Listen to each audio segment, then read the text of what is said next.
kita perlu belajar untuk tahu diri. Dengan tahu diri kita bisa mengenali diri kita. Dengan tahu bahwa saya ini orang berdosa. Dengan mengenali diri kita di hadapan Tuhan. Itu akan membuat kita mengerti siapa diri kita. Dan dengan pengenalan akan diri kita, kita bisa mengenal Allah. Allah yang mendamaikan itu. Nggak bisa kamu kenal kalau kamu nggak tahu apa yang ada dalam diri kita. Itu yang nggak bisa memperdamaikan kita dengan Allah.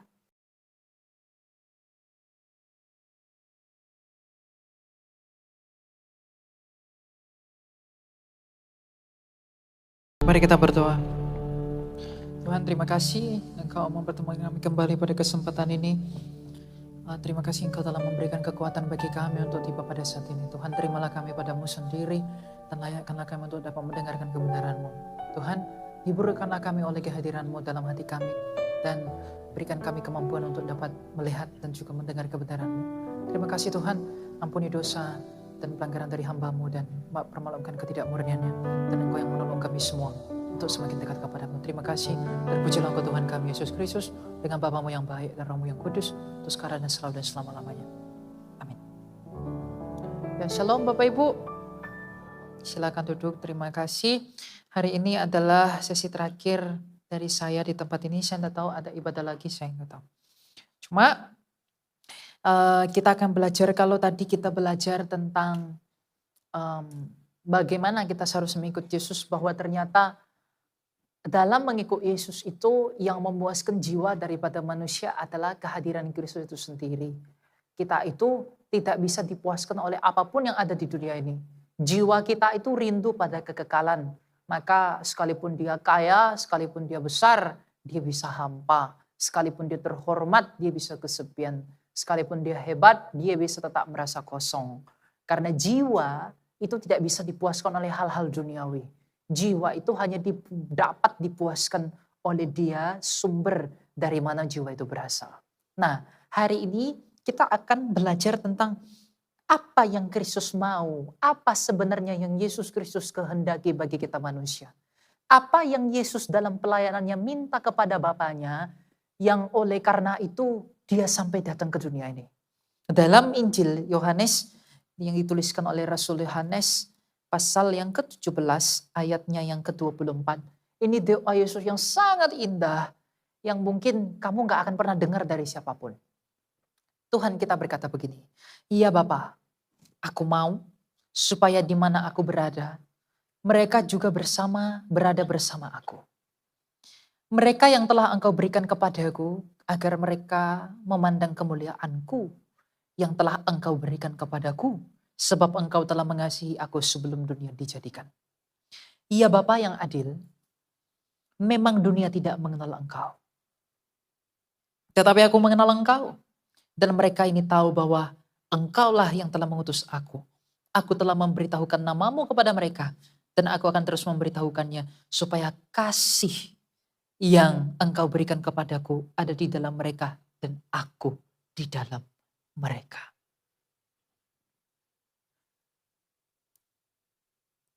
Tuhan mana di dunia ini yang pernah mengatakan seperti ini kepada kamu?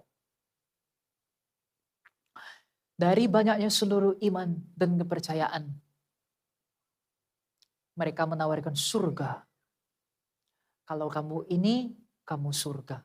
Kalau kamu begini, aku berikan kamu tempat. Kalau kamu begini, aku berikan kamu uang. Kalau kamu begini, aku berikan kamu banyak hal. Tuhan gak bilang begitu. Yesus mengatakan apa? Iya Bapa, aku mau mereka di dalam aku di dalam mereka. Yang Tuhan mau daripada kita semua adalah kita bersama-sama dengan Dia. Saking cintanya Dia kepada kita, Dia meminta kepada Bapaknya, "Ya Bapa, biarlah mereka di dalam aku di dalam mereka, untuk mengenal kasih yang daripadamu." Yesus tidak menawarkan apa yang Dia mampu berikan, sebab Dia mampu memberikan apa-apa. Tapi Dia memberikan dirinya sendiri. Kristus bisa memberikan segala sesuatu yang ada di dunia ini bagi kamu. Tetapi dosa dalam diri kita membuat kita salah paham. Tidak sulit bagi Dia untuk memberikan semua yang ada di dunia ini bagi kita. Tapi kita justru mengabaikan dirinya sendiri yang sejatinya lebih berharga daripada apapun. Kita tidak mencari dia sebagai hadiah yang terbesar, tapi kita memanfaatkan dia untuk hal-hal yang tidak besar. Kita memanfaatkan dia untuk hal-hal apa yang dia bisa lakukan, tapi kita tidak mencari pribadinya dalam kesungguhan dan kebenarannya. Kita melupakan apa yang paling penting. Kita mengabaikan apa yang paling berharga demi sesuatu yang kita anggap pintar. Demi sesuatu yang kita anggap pandai, demi sesuatu yang kita anggap baik bagi kita. Adakah Tuhan di dunia ini yang mau tinggal di dalam kamu dan kamu tinggal di dalam dia? Adakah Allah di dunia ini? Di manakah Allah orang Yunani? Di manakah Allahnya orang Ethiopia? Di manakah orang dan berhala-berhala dari Damsyik? Di manakah pemimpin raja-raja dan Tuhan dan dewa-dewa dari orang Mesir? Dewa Hermes, Dewa Pan, dan orang-orang yang besar dan kuil-kuil dewa di Kaisarea Filipi. Apakah mereka pernah menawarkan hal yang seperti ini kepada manusia? Kristus dalam ketulusan hatinya meminta kepada Bapaknya, ya Bapa, biarlah mereka di dalam aku, karena aku mengenal engkau. Aku mau memberitahu engkau bagi mereka, agar mereka juga ada di dalam aku. Yang Tuhan inginkan daripada hidup manusia adalah bagaimana kita kembali intim dengan dia. Bagaimana kita kembali berdamai dengan Allah. Yang Tuhan mau adalah bagaimana kita berdamai dengan dia. Perdamaian, rahmat perdamaian dan kemuliaan dalam perdamaian. Itulah yang Tuhan mau daripada manusia. Maka ia sendiri Yesus Kristus, firman Allah yang hidup, telah datang ke dunia hanya untuk memperdamaikan kamu dan saya dengan Allah. Jadi kalau kamu tidak mencintai perdamaian dengan Allah, dengan pikiran yang duniawi, dengan memanfaatkan dia untuk hal-hal yang tidak penting, kamu mengabaikan makna mengapa Tuhan yang mulia itu turun ke dunia ini menanggung kehinaan manusia berdosa. Yang paling Tuhan mau daripada diri kita adalah bagaimana kita mau berdamai dengan dia.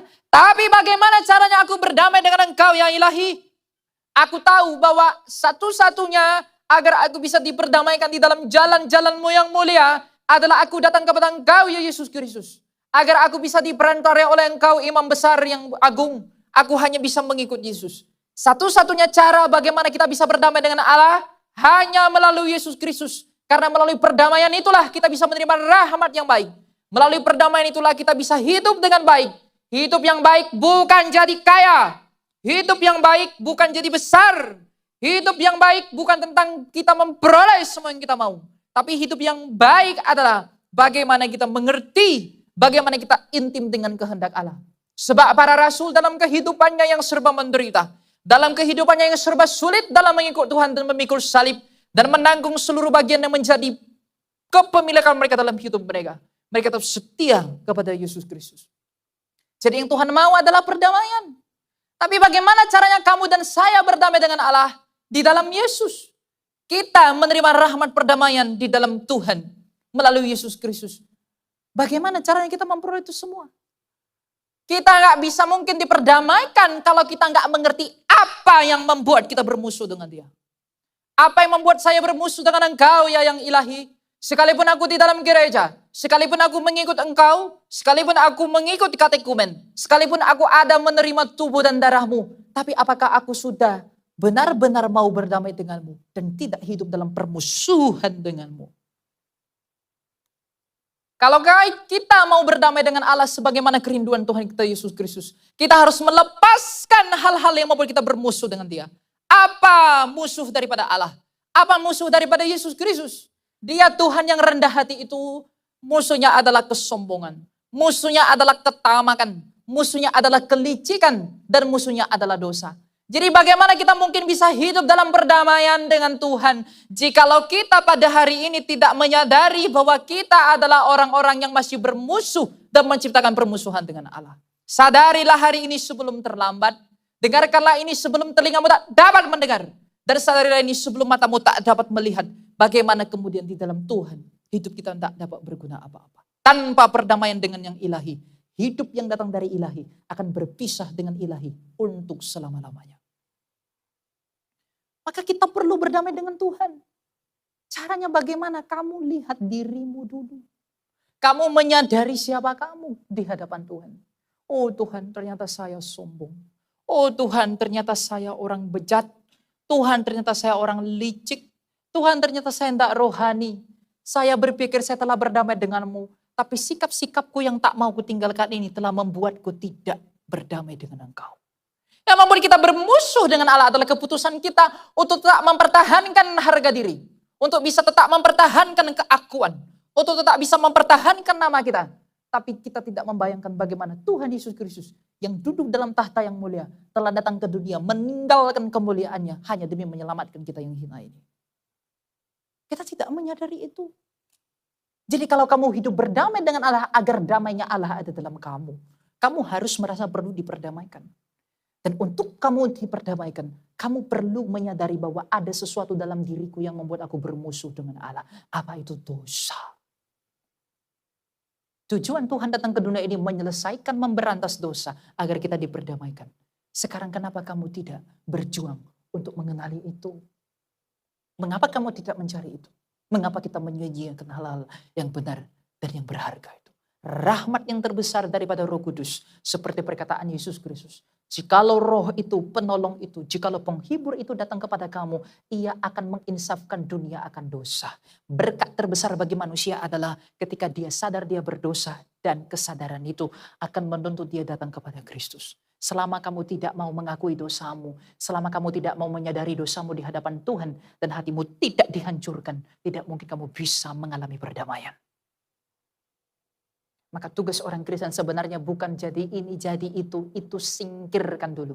Tapi kamu mengerti, ya Roh Kudus, beritahu kepadaku bahwa aku sakit. Agar aku diperdamaikan, agar dia yang mendamaikan aku, ada diam di dalam aku. Dan aku yang diperdamaikan, diam di dalam dia yang mendamaikan. Itulah kekayaan yang tak dapat direbut oleh apapun.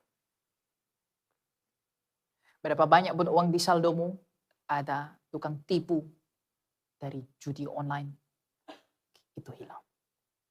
Berapa banyak pun yang kamu miliki, ada orang mau jahat sama kamu, dicuri. Sehebat apapun sistem yang diciptakan manusia, bisa kebobolan. Seperti ada pepatah, sepandai-pandainya tupai. Ngapain? Menari, melompat, dia pasti jatuh juga. Apapun usahamu untuk membuatmu merasa aman, apapun usahamu membuatmu merasa teguh, kamu pada akhirnya akan jatuh. Tapi kalau kamu di dalam dia, kamu bersama-sama dengan dia, kamu berdiri dalam dia, jatuh bahkan duduk pun bersama-sama dengan dia. Itu yang Tuhan mau. Yang Tuhan mau itu agung sekali, anak muda. Tuhan, Bapa, kata Yesus, aku mau mereka di dalam aku dalam mereka. Kita tidak menyadari betapa berharganya relasi antara ciptaan dengan pencipta. Maka kita sibuk mencari dunia, tapi kita tidak mencari kasihnya Allah. Kita tidak mengerti betapa berharganya relasi kasih yang Allah berikan kepada dunia melalui anaknya itu. Sehingga kita mengabaikan ini dan mencari yang tidak penting. Kita nggak mengerti betapa berharganya anugerah. Kita tidak mengerti betapa besarnya cinta daripada Allah. Sehingga kita tidak mencari itu. Sekiranya jikalau kita mencari cinta yang daripada Tuhan. Jikalau kita memang benar-benar mau mengasihi Allah. Kita pasti akan hidup bagi dia. Menurut apa? Menurut apa yang dia mau, bukan menurut apa yang kita mau.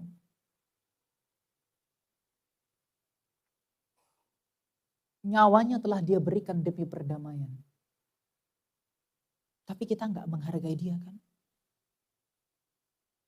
Ada nggak kita menghargai Yesus itu? Ada nggak kita berterima kasih kepada dia? Terima kasih Yesus, anak Allah dari Nazaret. Engkau menginginkan kami ada di dalam engkau.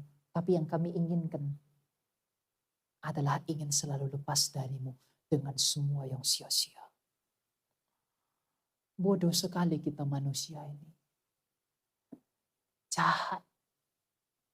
Kristus yang telah berdarah di Kalvari, kita nggak punya empati. Dengan apa? Dengan datang kepadanya untuk maksud yang nggak penting. Untuk maksud yang ya sia-sia. Maka sadarilah bahwa kita perlu diperdamaikan. yang Tuhan mau dalam hidup kita, kita diperdamaikan dengan Dia. Itulah keselamatan itu. Maka cari perdamaian itu. Bagaimana kamu bisa diperdamaikan kalau kamu tidak tahu ada sesuatu dalam dirimu yang membuat perdamaian itu tidak terjadi? Maka sebagaimana Bapak Antoni dan Makarius mengajarkan, kita perlu untuk belajar melihat diri kita. Ujungnya ke situ. Kita perlu belajar untuk tahu diri. Dengan tahu diri kita bisa mengenali diri kita. Dengan tahu bahwa saya ini orang berdosa. Dengan mengenali diri kita di hadapan Tuhan. Itu akan membuat kita mengerti siapa diri kita. Dan dengan pengenalan akan diri kita, kita bisa mengenal Allah. Allah yang mendamaikan itu. Gak bisa kamu kenal kalau kamu gak tahu apa yang ada dalam diri kita. Itu yang gak bisa memperdamaikan kita dengan Allah. Orang sakit gak mungkin pergi kepada dokter kalau dia gak sadar dirinya sakit. Tuhan, saya ini orang jahat. Saya ini orang kotor. Kalau saya begini terus Tuhan, saya nggak bisa berdamai denganmu Tuhan. Maka Tuhan oleh anugerahmu tolong aku untuk bisa beranjak dari semuanya ini. Dan itu nggak bisa kamu lihat kalau kamu sibuk terus. Kamu nggak bisa melihat dirimu kalau kamu sibuk cari dunia ini terus. Memang dunia ini keinginannya membuat kamu sibuk terus. Agar kamu melupakan Allah. Dunia ini berusaha memberimu kepastian, tapi tidak mendidikmu dalam iman. Dunia ini menawarkanmu rasa palsu, rasa aman yang palsu. Tapi tidak membuatmu berjalan dalam iman dan kebenaran. Itulah dunia menipu.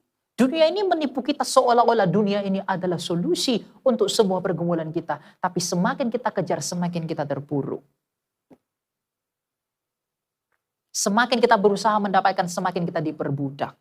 Kebebasan yang sejati adalah ketika kamu rela melepas seluruh kehendakmu dan berkata, jadilah kehendakmu. Itulah kebebasan. Kamu tidak diperbudak oleh ambisimu, kamu tidak dicobai oleh keinginanmu, kamu tidak lagi dikurung oleh angan-anganmu, angan-angan tukang cendol. Atau mau apa? Kita terlalu banyak angan-angan kan, kita terlalu banyak keinginan kan, tanpa kita tahu diri kita ini siapa. Kita berusaha menggenggam sesuatu, kita berusaha mengambil apel, tapi kita tidak menyediakan tangga untuk bisa memanjat apel. Itulah manusia. Ketamakan dari Bapa kita Adam. Kelicikan dari ibu kita Hawa, kita warisi sebagai keturunannya. Dan kita tidak menyadari itu. Kenali dirimu. Agar kita diperdamaikan. Mungkin gak orang yang gak sadar salah, dia minta maaf untuk berdamai? Mungkin gak kalau kita gak sadar kita salah, lalu kita datang minta maaf untuk berdamai? Gak mungkin kamu bisa berdamai dengan Allah kalau hatimu gak hancur karena melihat dirimu yang bermusuhan dengan Allah. Dengan mengenali dirimu, dengan melihat dosamu, kamu jadi tahu diri. Kita jadi tahu diri. Oh ternyata aku gak bisa melakukan apa-apa yang baik kok. Oh ternyata Tuhan aku gak bisa berbuat yang benar kok. Aku gak bisa mengandalkan diriku ternyata Tuhan. Tapi karena Engkau menginginkan perdamaian antara aku dengan Engkau. Aku mau merebahkan diriku pada kehendak-Mu agar aku berdamai dengan-Mu. Itu yang kamu minta. Karena itu yang ditawarkan. Jangan kamu minta apa yang tidak ditawarkan. Dikasih jantung minta hati. Dikasih apel minta durian. Itu tidak tahu diri. Begitu juga kita manusia. Yang ditawarkan oleh Kristus adalah keselamatan. Tapi apa yang kita minta dari Dia? Kamu dan Tuhan yang tahu. Hatimu yang terdalam yang tahu. Cek itu, evaluasi itu dalam saat teduhmu, dalam berdiam dirimu. Evaluasi ke dalam. Tuhan apa sih yang ku minta daripadamu? Apakah yang ku minta adalah yang kamu tawarkan atau yang tidak? Jauh-jauh Dia dari surga turun ke dunia menawarkan kerajaan Allah. Tapi kerajaan Allah itu gak pernah kamu minta dalam doamu. Pernah gak kamu minta itu kepada Tuhan? Tuhan berikan aku kemampuan untuk mengerti kerajaan-Mu. Pernah gak kita minta itu kepada Allah? Yesus turun dari surga menawarkan kerajaan itu. Tapi kita gak pernah mencari itu. Kita gak pernah rindu untuk mengenali kerajaan itu. Kita membuang yang berharga. Kita mencari yang busuk. Dan bau. Sadar gak kamu itu? Kalau nggak sadar, gimana kita memulai kehidupan? Kalau kita nggak sadar, gimana kita memulai pertobatan? Tidak akan ada pengenalan akan Allah kalau kamu nggak mengenali dirimu dulu. Tapi kesadaran itu pun anugerah dari Allah. Masalahnya pernah nggak kamu meminta anugerah kepada Tuhan? Tuhan mampukan aku untuk melihat apa yang aku belum lihat. Bukan untuk melihat hantu. Bukan untuk melihat setan. Setan nggak perlu dilihat. Pernah nggak kita meminta itu kepada dia? Kalau nggak pernah, ngapain kita ikut dia? Hal-hal ilahilah yang dilihat Rasul, maka mereka sampai rela mati demi dia. Kalau Rasul hanya melihat wanita, dia lihat uang, apa artinya uang itu dan wanita itu kalau dia pada akhirnya mati? Gak mungkin kalau demi uang Rasul akan mati. Gak mungkin demi wanita Rasul mati. Dia mati karena dia melihat Kristus yang ilahi itu. Kerajaan yang tak tergoncangkan itu. Itulah yang mereka tidak takut atas apapun lagi. Kunci dari ketakutanmu adalah ketika kamu mengenal dia. Ketika kamu belum mengenal dia, hidupmu akan penuh dengan kekhawatiran. Hidupmu akan penuh dengan protes. Hidupmu akan penuh dengan apa? Keluhan. Karena kita nggak mengenal dia. Pengenalan akan Kristus itu akan membawa kita kepada ketidaktakutan atas apapun. Bahkan kematianmu. Orang cari uang, orang cari cewek, orang cari harta. Itu demi apa? Tidak mati. Mana ada orang yang punya uang tidak takut? Uang sebanyak apapun tak bisa menghilangkan ketakutan dari dalam hatimu. Justru uang yang semakin banyak membuatmu semakin takut kehilangan akan itu semua. Benar enggak? Ya. Itu membuatmu semakin khawatir. Itu membuatmu semakin takut kehilangan semuanya itu. Kenapa begitu? Dosa.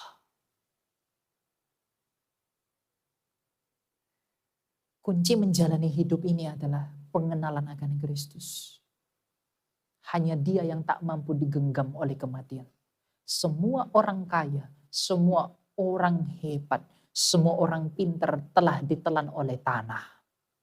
Hanya dia yang mengeluarkan dirinya dari sana. Tapi kita membuang ini kan. Kita nggak sungguh-sungguh cari ini. Kita cari yang lain-lain. Itulah kita, kerapuhan kita. Kita nggak berusaha mendekat kepada Dia yang tak binasa, tapi kita udah tahu kita binasa, tapi kita sok-sokan merasa diri kita mampu. Kunci hidup, melekatlah pada Dia, Sang Pendamai itu. Itu kuncinya. Kalau kamu melekat sama Dia, mau kamu di penjara, mau kamu di penthouse, mau kamu di mobil mahal itu, Rolls Royce, mau kamu di angkot, mau kamu dimanapun, kamu akan tetap berkata, terima kasih, puji bagimu ya Allah, karena apa? Aku memiliki Engkau. Saya ketemu banyak orang hebat, jiwanya kosong. Saya ketemu banyak orang populer, hampa. Ketemu banyak orang kaya, bodoh. Kaya tapi bodoh. Karena memang orang kaya di sini bukan masalah uang ya. Orang kaya itu orang sombong, yang merasa dirinya tidak butuh Tuhan. Orang seperti itulah yang tak masuk kerajaan Allah, yang Yesus maksud dalam Injilnya. Sukar bagi orang kaya masuk ke dalam kerajaan Allah. Itu adalah orang yang merasa mampu tanpa Allah. Jadi kita kenapa nggak berusaha melekat pada Dia dalam doa? Yang memelihara kita bisa tetap melekat pada Dia adalah ketika kita tahu diri, itu yang paling penting. Tuhan, aku nggak layak kok.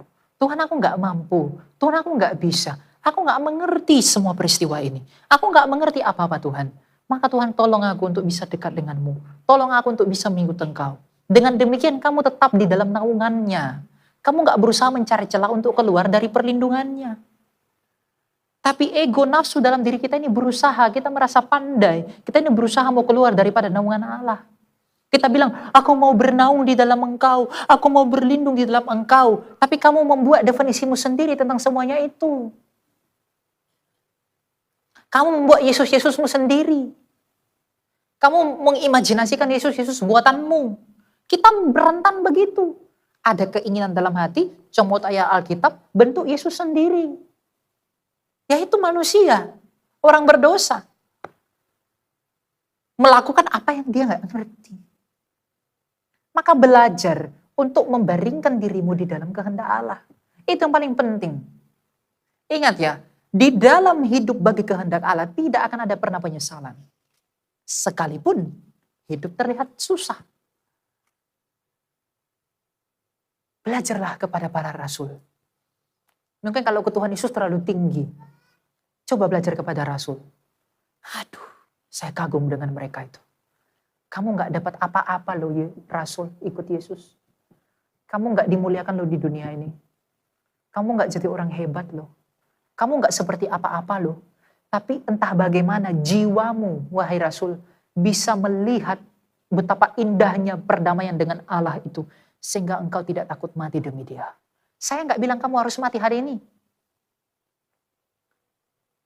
Tetapi kamu tidak perlu bersungut-sungut atas seluruh pergumulanmu. Kamu tidak perlu marah-marah atas ketidakpastian hidupmu. Kamu nggak perlu menggerutu atas rasa sakit yang kamu alami. Nggak perlu. Kamu belum sampai menumpahkan darah kok. Tuhan izinkan itu bagi kamu untuk menyelamatkan kamu. Tapi nafsu dan ego kita membuat kita nggak mengerti semuanya itu. Tuhan tidak pernah salah memutuskan apapun dalam hidup kita. Tetapi dosa-dosa kita membuat kita salah memahami dia. Kita selalu salah paham sama dia. Kita menggerutu, kita sibuk sehingga ketika kita menggerutu, kita marah, kita selalu negatif thinking sama Tuhan. Itu membuat kita nggak mampu melihat anugerah itu. Semakin kamu banyak khawatir, semakin kamu banyak takut. Oh, temanku punya 500 juta, aku masih 100 juta. Gimana ya caranya ya kamu mencopet uang orang? Kamu tipu-tipu orang hanya demi keamanan yang palsu. Enggak begitu. Jangan seperti itu. Kamu harus belajar untuk mengenal Allah. Mengenal dia bukan hanya Yesus Kristus Tuhan, inkarnasi Tritunggal. Enggak. Mengenal dia adalah bagaimana kamu tahu dia adalah Tuhan, dia adalah Kyrie, dia adalah penguasa. Maka kamu harus membuat dia jadi penguasa dalam hidupmu. Yang dia kehendaki dalam hidupmu adalah selalu untuk menyelamatkanmu. Rasa sakit, penderitaan, atau apapun itu selalu untuk menolongmu kok. Tapi kita merasa pinter, kita merasa kita mampu menolong diri kita sendiri. Sehingga apa yang Tuhan izinkan itu kita protes.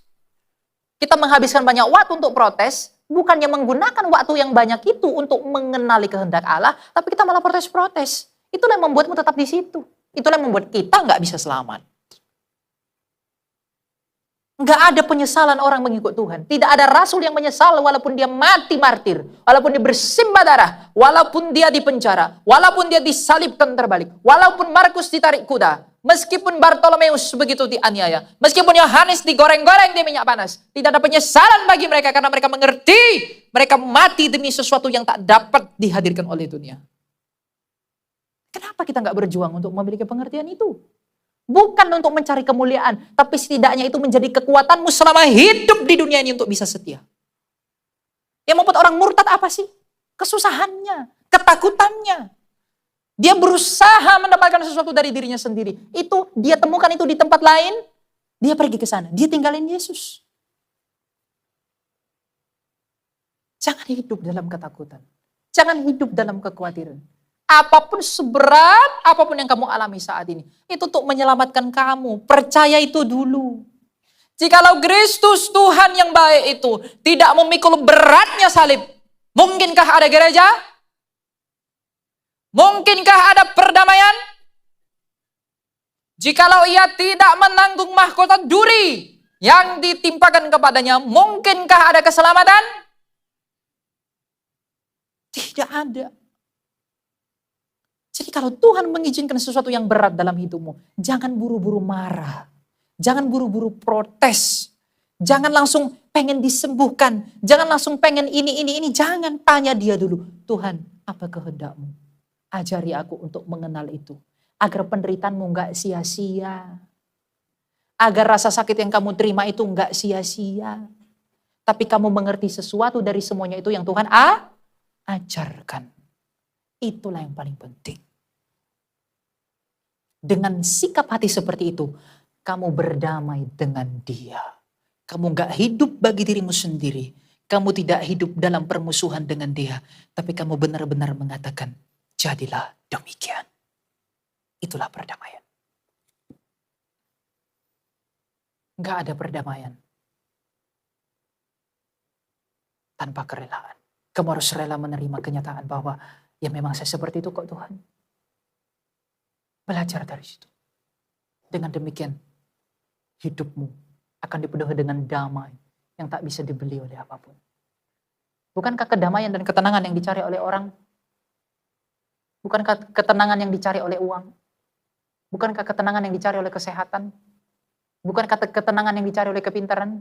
Dengan pintar saya tenang. Dengan uang banyak saya tenang. Dengan semuanya saya tenang. Bukankah itu yang dicari? Tapi kamu yang tahu. Yang kamu miliki hari ini sebanyak apa. Tapi apakah kamu sudah tentram? Apakah kamu sudah damai? Dan apakah kamu udah bahagia? Kamu yang tahu. Dan Allah yang tahu. Tapi saya pastikan satu hal. Kamu pun tetap kosong tanpa Tuhan. Hampa tak berguna.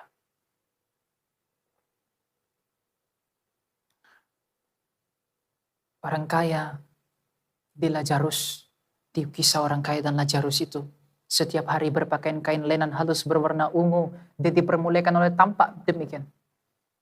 Tapi Lazarus hidupnya menderita selama hidupnya. Tapi siapa yang benar-benar berdamai dengan Allah?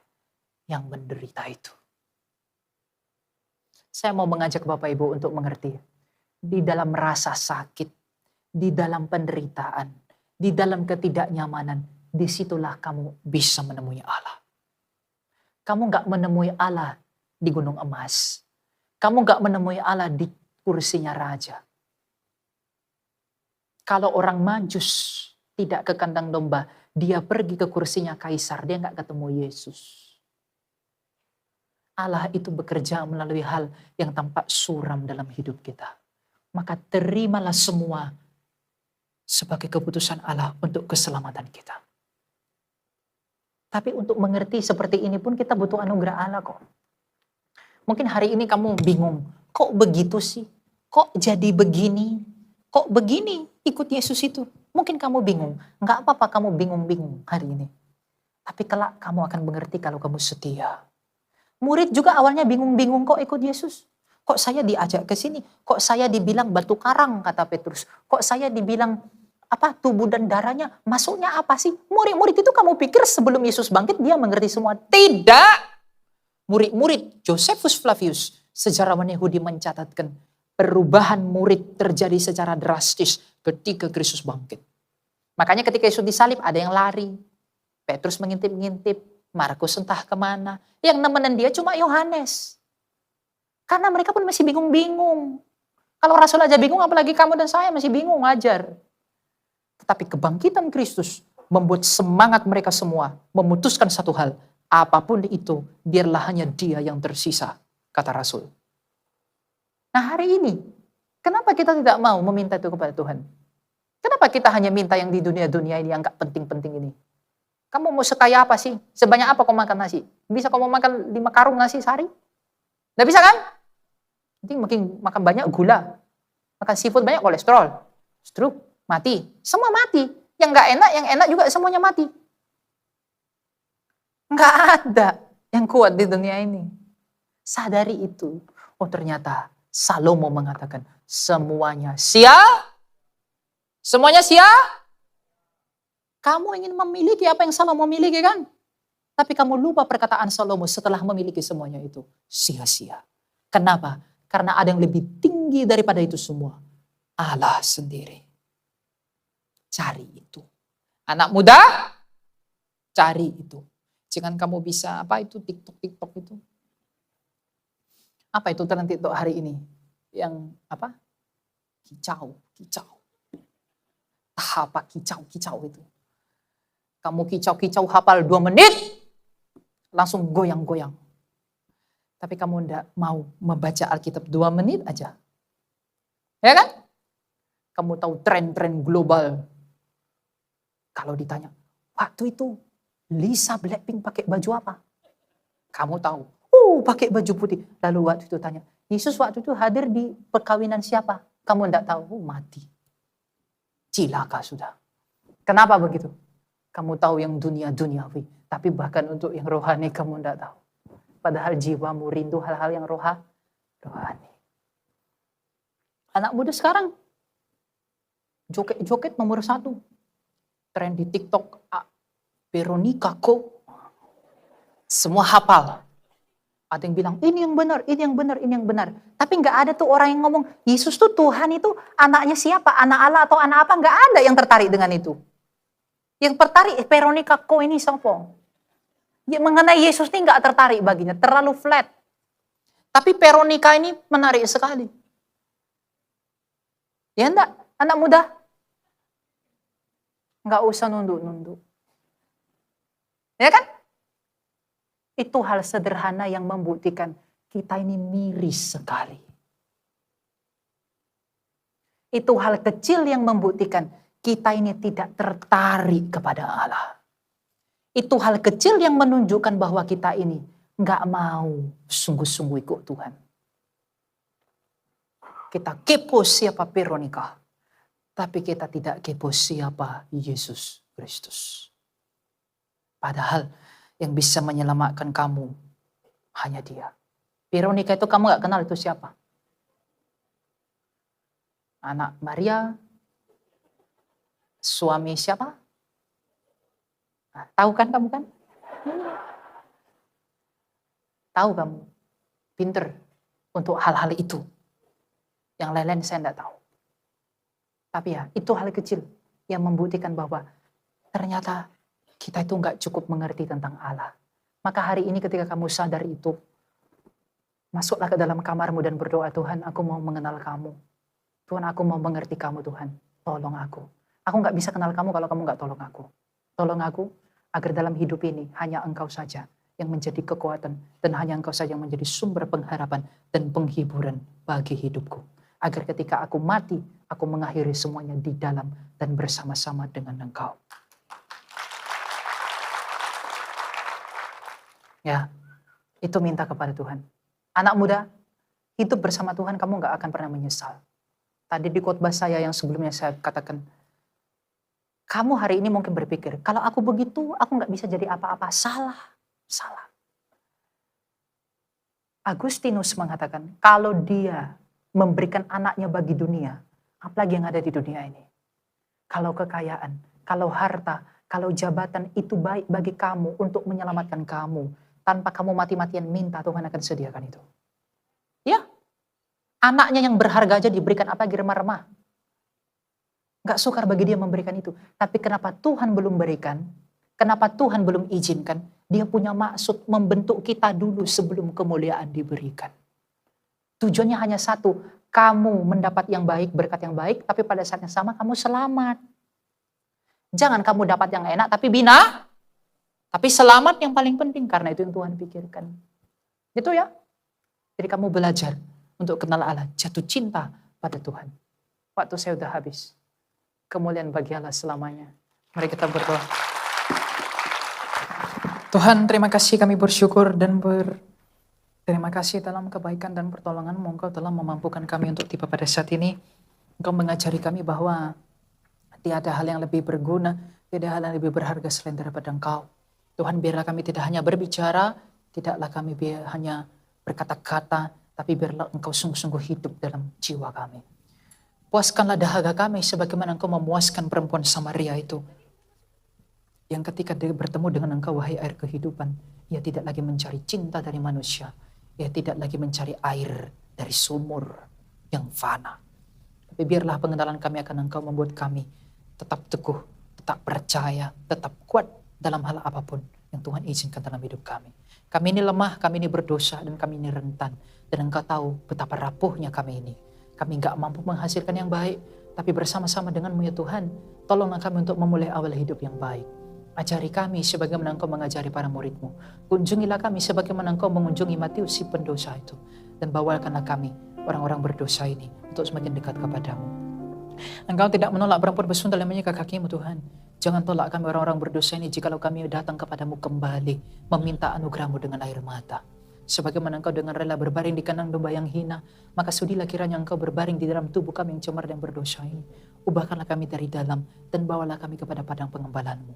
Jangan izinkan kami mencium-Mu sebagaimana Yudas, tapi biarlah kami seperti si pencuri di sebelah-Mu yang mengaku, ingatlah akan kami Tuhan apabila Kau kembali dalam kerajaan-Mu. Izinkanlah kami yang memiliki mata hati, seperti si pencuri di sebelah-Mu memiliki mata hati.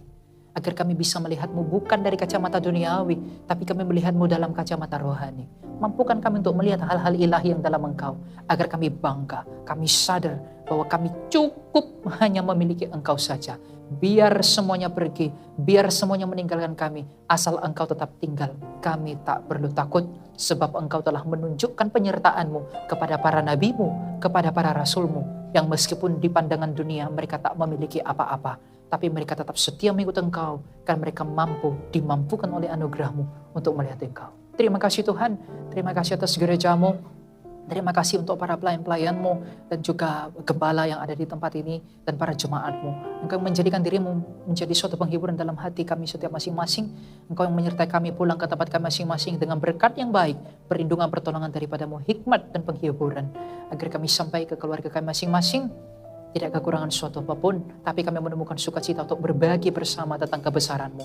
Ingatkan kami selalu dalam sela-sela dan momen hidup kami tentang diri-Mu, agar kami datang kepadamu berdoa, bersyukur dan berterima kasih bahwa kami memiliki Engkau. Terpujilah Engkau Tuhan kami Yesus Kristus dengan Bapa-Mu yang baik. Ampuni ketidakmurnian hamba-Mu ini, dan Engkau yang menghapuskan segala dosa dan pelanggarannya. Demikian juga kami semua. Terpujilah Engkau hari ini kekal hingga selama-lamanya.